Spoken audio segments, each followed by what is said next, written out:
Only in the 1970s can you make a comedy about terminal illness and suicide?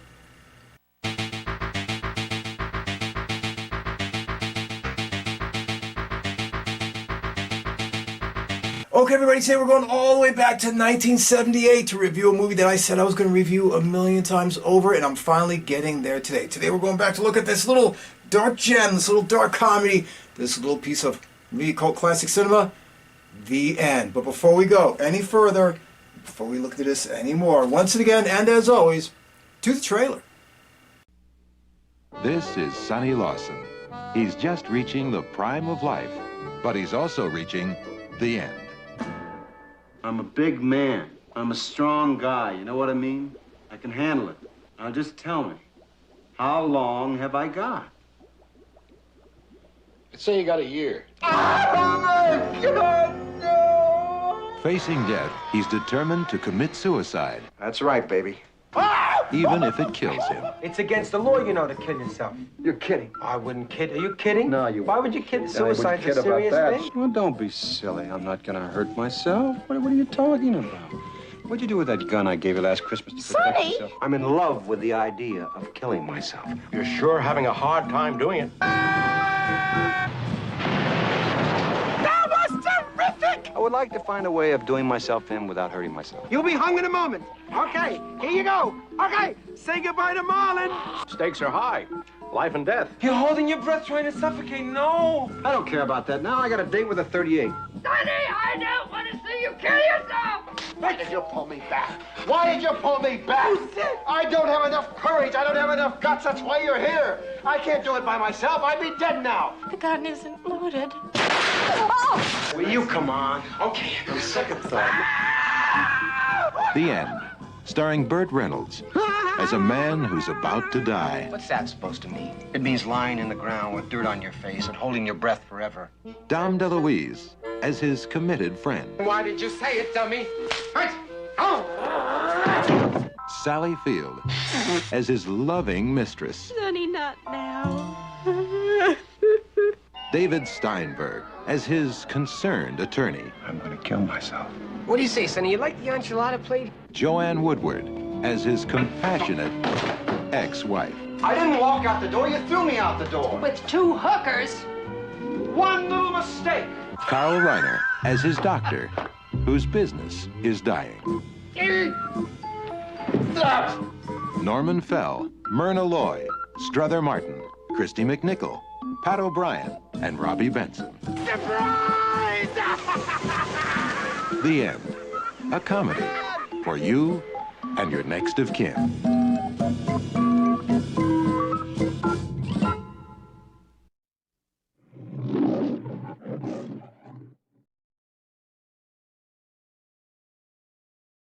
Okay, this motion picture was directed by Burt Reynolds himself. Surely you're thinking, come on, this is the only thing he ever directed, but actually, no. Let's take a look. We're talking about he did Gator. Remember that? And also did movies like Stick, and he did Sharky's Machine, and The Last Producer, and he did TV too. Some of the Amazing Stories episodes, the Alfred Hitchcock Presents episode, the new WKRP in Cincinnati episodes, and of course, he starred in Evening Shade, upon which he directed, I can't tell you how many episodes of that. So, as weird as to hear about his name in the director's chair, he did do some stuff. Okay, playing Sonny Lawson. Burt Reynolds. Yeah, we just talked about him, and for some reason the name Sonny is going to come up again later on. Anyway, let's do it by the numbers. Of course, he was in Smokey and the Bandit, and Smokey and the Bandit 2 and 3. And he was in Deliverance, and White Lightning, and Gator, and Semi-Tough, and Hooper, and Starting Over, and Striptease, and Best Friends, and The Cannonball Uno and Dos, and Stroker Ace, and City Heat, and The Man Who Loved Women, and all kinds of other shit. Long career, big career, died not too long ago. Was really an icon in the 70s, for Christ's sake. I mean, the guy was huge back then, but let's not digress and let's keep going. Playing Mary Ellen. Hey, this is as shocking as Sandra Locke popping up in a Clint Eastwood movie. Yup, Sally Field. Let's go. We're talking about she was in Norma Ray. She was also in Smokey and the Bandit and 2 and Steel Magnolias and Forrest Gump and Miss Doubtfire And she was in Hooper, and Murphy's Romance, and Places in the Heart, and Absence of Malice, and Stay Hungry, and she was on TV in Gidget, and The Flying Nun. With Henry Winkler. Yes, Heroes. Forgotten classic. I'm going to review it at some point. Is what it is. Let's keep moving. Playing Marlon in what is one of the greatest comedic acting roles ever. Damn near perfection. We're talking Dom DeLuise. Let's go. Of course, you all know he was in the Cannonball Run. He was in the Cannonball 2. He was also in stuff like Blazing Saddles and History of the World Part 1 and Fatso and Hot Stuff and The Muppet Movie and Silent Movie and The 12 Chairs and Holy Moses and Johnny Dangerously and The Best Little Whorehouse in Texas and all kinds of TV work way back in the day. Dom DeLuise, one of the most unheralded and forgotten great comedic actors ever. Just saying. And playing Jessica, let's just throw her in there, Joanne Woodward. Yes, more than just being Mrs. like Paul Newman, whatever, Mrs. not, who cares? It doesn't make it. Let's roll. We're talking about she was in motion pictures like Philadelphia, and The Fugitive Kind, and The Drowning Pool, and Winning, and Three Faces of Eve, and A Kiss Before Dying, and massive amounts of TV work. Everything from Studio One to the Civil TV movie series thing, whatever the hell it was. We're talking about, she did a lot of TV work. So, big career, long career, is what it was. Also, it has to be mentioned, there are a ton of other people in this motion picture. A lot of them you're going to know, a lot of you are going to recognize, a lot of them popped up in other movies by Burt Reynolds. Some didn't. Is what it is. Let's get them out of the way and start rolling. We're talking about people like David Steinberg. Now, he was really a guy that went on to be a director. You know, did all the Designing Women, Mad About You, tons of the episodes of that. Is what it is. Strother Martin, come on. Cool Hand Luke, Slapshot, True Grit, what we've got here, whatever. Norman Fell, Three's Company, The Ropers, The Graduate. Come on, Kristy McNichol, she was all over TV way back in the 70s. Little Darlings, Only When I Laugh, Empty Nest was a huge show. Come on, she was there. Carl Reiner, The Jerk, Ocean's 11, but he was a big writer and producer and more known for that. Robby Benson, get out of here. He went on to be a good director, but he was in Ice Castles. Walk Proud, The Ode to Billy Joe. You shitting me? Come on. Myrna Loy, Vanity Fair, The Thin Man, Airport 75. Pat O'Brien, Some Like It Hot, Angels with Dirty Faces. We're talking about Frank McRae, Used Cars, you shitting me? 48 Hours, 1941, and the ever-present in anything with Burt Reynolds at that time. Come on, Hooper, Stroker Ace, Smokey and the Bandit. You knew him. He was in so many of the movies. Short of stature. Reynolds always made fun of his height. It is what it is. Let's keep moving.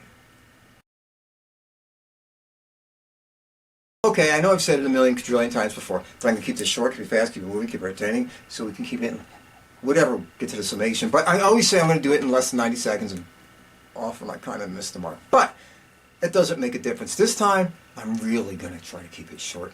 I promise. Let's go. You got this guy, Sonny Lawson. He starts off, he's in a doctor's office, and he has just been given the shittiest news of his life. He ain't got much time. Maybe a year, maybe 3 months. Whatever it is, it's bad news. And Sonny does not handle it well. No, he does not. He starts freaking out, starts crying, walks out of there. He can't take the news he's been given. He's been given the bad hand, and it is what it is. Well, he moves along through his day and decides, I am not going to go through this. I am not going to pass away in horrible pain. The idea of pain freaks him out. He's not into it. Who would be? And he's decided he's going to check himself out early. So he goes around and starts talking to people he knows. He talks to his best friend. He goes and he visits his ex-wife. He visits his girlfriend. He visits his daughter. Basically giving everybody the big goodbye. Well, he goes and gets some pills from his parents that really don't pay attention to anything except what they're doing at the moment, and he tries to commit suicide. Well, they lock him up for that. They put him in the psych ward, and he realizes he is now trapped and he can't even kill himself. But he makes a friend with low self-esteem and a little bit of a temperament problem, being that his father, one Marlon, a.k.a. Dom DeLuise. And Marlon just wants to be loved so bad, he agrees to help Sonny kill himself in any way, shape, or form possible. Well, you see various attempts take place, you see various things go on, and before you know it, the two of them wind up escaping. Well, Burt Reynolds kind of leaves Dom DeLuise in the dust because really, Dom DeLuise always stops killing Burt Reynolds when he starts screaming, and he keeps making him promise. He just figures it ain't going to work out. Whatever. He leaves. He gets out of there. Burt Reynolds goes and visits his ex-girlfriend. He gets himself a gun. He's about to do himself in. He goes for whatever. I don't want to give everything away. But at the end of the motion picture, he winds up swimming out into the ocean, where he's finally going to truly do himself away, or so you think. And maybe something intervenes, maybe something doesn't, maybe somebody pops up, maybe they don't. It doesn't really make a difference. That's the movie, the story, the thing in a nutshell. It is what it is. Let's keep rolling. Okay, everybody, does the end work? Yes, the end works. It's funny as shit. I mean, it's one of those motion pictures that you just wind up bust laughing through it. But strangely, it's just been forgotten in the annals of time. Yes, I understand a motion picture like this is not an easy motion picture to digest. Hey, especially when you get older and every physical kind of makes you nervous. But it is what it is. It doesn't detract from the fact that it has great humor. I get it. Nobody wants to talk about terminal illnesses, and I get it. Nobody wants to talk about suicide. I have seen both of those things from people I cared about deeply in my life and lost people from both things that I cared about deeply in my life. But this is a movie. We got to just do what we got to do. We got to appreciate for the laughs it gave us and just move forward and on. That's all I can say about that. Anyway, before we go any further, we have to look at the big three. The directing. You know what? The directing is actually solid. Clint Eastwood made a giant career of himself being a brilliant director. Burt Reynolds never pursued it that far, and no, he wasn't on that level by any stretch, but he actually did a really solid job. So, just because you see directed by Burt Reynolds does not mean that he was a shitty director. He actually directed this thing fairly well, and if I didn't tell you it was him directing it, you'd say, whoever did it, fairly good. The writing! This movie's hilarious. This movie is hilarious. It's got some cool one-liners. It's got some funny shit in it. It has some cool little scenes. It's one of those motion pictures where it's, hey, it's not going with the wind. It's a comedy about people trying to bump themselves off when they're sick. You can only have so much incredible dialogue in it, but it's funny dialogue nonetheless. And the acting. That's where this movie truly shines. I'm not joking. There's a couple key standouts, but that's where this motion picture shines. It just does. It works. The acting in it works for the kind of motion picture it is. Burt Reynolds has no problem humiliating himself all the way through this motion picture and just making himself out. You'll see. And I'm going to get to him in a minute. But we will cover it. Okay, everybody. Once and again, why does this motion picture work? Simply because it delivers. It's a dark comedy. It's got dark humor. We're talking about Eating Raoul type dark humor. That kind of dark humor where you just sit there and you watch and you say, okay, this could have been made by some independents. It could have been made by Mel Brooks. It could have been made by a lot of people. But it was made by Burt Reynolds and some people who knew, and it came out really well. It's about 1 hour and 40 minutes long, and it moves along at a quick pace. It doesn't really ever drag. It doesn't really ever slow down. It stays at a nice constant 4,000 RPM, and it just moves forward and keeps you laughing the entire time. And when I talk about keeps you laughing, there is nothing in this motion picture that will keep you laughing harder than the work of Dom DeLuise. His debut scene in this motion picture, not in his career, but when you see him first in this motion picture where he pops up in the psychiatric hospital almost looking like a doctor for a few minutes, is some of the best comedy gold you will ever see in a motion picture. He turns it on and he turns it off like this, going from, well, crazy Marlon to calm Marlon to sympathetic Marlon to frightening Marlon, all within a few seconds. Actually, within milliseconds, within the blink of an eye. It was just putting a camera on somebody and letting them loose. And I am telling you, if you don't give a shit about this movie, edgewise, whatever, watch that scene with Dom DeLuise. If you don't think that's comedy gold, If you don't think just that 5 minutes alone is worth the price of admission to this film, I don't know what to say. It is hilarious, and he was spot on. It was the kind of shit you only see come around in a little while. It was the kind of shit like Jim Carrey was doing later on. But Dom DeLuise was nailing it here, and it was just amazing.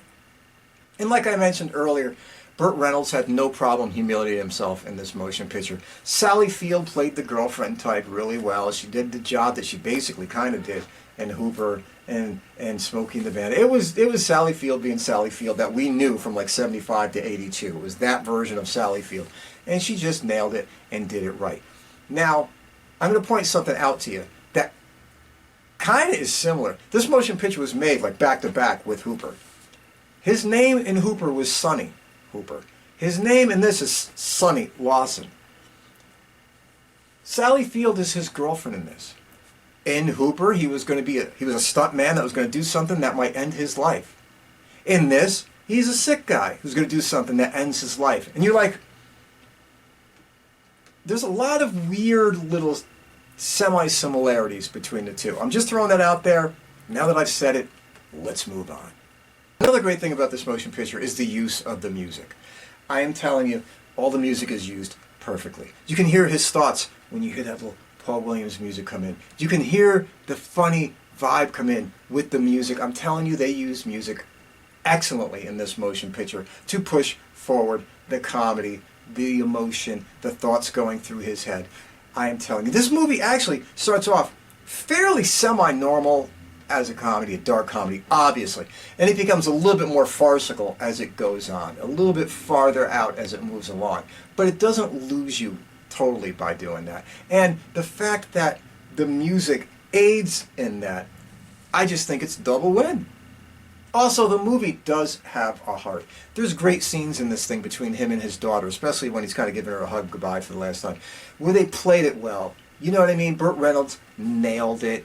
The mood and the tone nailed it. It took you out of this motion picture that was kind of like crazy and zany and brought it down to earth for a second. So, there's a lot of little hidden gem moments like that in this movie that is really a dark, dark comedy that you wouldn't expect to get from it. And finally, one of the things I think is just great in this flick is literally that there's almost nobody that's a good person. Really. Sonny's not a good guy. He's not. He's a sexist, he's a racist, he's an asshole. He's kind of just a jerk, a self-centered idiot, a moron, the guy that only cares about himself and really always put his wife on the back burner, his kids on the back burner, his girlfriend, everybody's on the back burner with him. And all Sonny's ever cared about really is Sonny. And I'll tell you, most of the people around him are very different. There's not a great cast of characters. Okay. Kristy McNichol's kind of cool, I guess. And the one that gets you the most likability is probably Marlon, even though he's a lunatic who strangled his father to death. But there's like a charitable likability about the guy. I don't know what you want to call it. But just about everybody in this motion picture you look at, like, what is their problem? Norman Fell is the doctor. He doesn't give a shit about this guy that he's dying. He's just more interested in to see if he's afraid or not. There's just weird shit with every character in this motion picture. So you have a movie that was kind of like Seinfeld before Seinfeld, where you look at everybody and you say, what a horrible fucking group of human beings. So it kind of takes the sting out of what's happening to some of them. Because you're like, this cast of characters I can't develop much sympathy for. But a motion picture with this kind of subject matter, everybody can still kind of like at least say, ooh, man, I'd hate to be in his shoes. Now, are there any negatives with the motion picture? Not that many. Not really. There's scenes in the middle of it where it just starts to maybe feel like they're just throwing in like one suicide attempt after another, just making it more goofy and more zany, and they can be almost like a little static as they just march along and stuff like that. It starts to feel a little bit television-ish in a bit. But in a motion picture like this, you just got to roll with it. It is what it is. You can't expect it to be stellar every second of the day. In the end of it, although amusing and fun, it just kind of creeps up on you. Like there's no big dramatic woo-woo type of ending type of thing like that. It just doesn't work that way. It's an ending where you're just like, well, what's going to happen? And so this is how the movie's going to end. This is a simple, yes, they throw in something with it. Yes, it makes it funny again. But you're just like, okay, I get where this is going. And truly in that last moment in the motion picture, you're going to see that Sonny hasn't changed at all. No matter how many times he spoke to God, no matter how many times he said he would change, he was the same Sonny right up to the end. And that, right in and of itself right there, I should add, is one last beautiful moment of this motion picture. He didn't turn into a good guy. He stayed like Chevy Chase does in Chevy Chase movies. You know, you always hear that line about Chevy Chase. His characters always stay an asshole from beginning to end, where like Bill Murray characters always start off an asshole and become a hero. That's how this guy is. He stays an asshole from beginning to end. Nothing ever changes with this guy. Even when you think he's going to change, he doesn't. It doesn't make a difference. It is what it is. Okay, everybody, get out there and watch the end. It's on some of the free streaming channels. I think like Tubi has it and a couple of the other ones. Or if you could throw it down to $3.99, you can watch it on Amazon or whatever. But make sure you watch this motion picture. Yes, it's a dark subject or two. And yes, it can be uncomfortable because of those subjects. And actually, when the motion picture came out, it kind of caused some shit about the subjects it was at, to the point where DeLuise and Burt Reynolds were actually making like lampoon commercials where they almost Kevin Smith their own movie, like protest. It was what it was. Anyway, get out there and watch this motion picture. You're not going to see stuff like this often anymore. And there are truly some really good comedic performances in it. One great comedic performance in it. And it is definitely worth an hour 45 minutes of your time to go out there and investigate this old gem. All right, everybody, be good. Take care. Stay out of trouble. Be there for a friend. Be kind to a stranger. And above all else, no matter what, never, and I mean ever, take any bullshit from anybody. See y'all soon.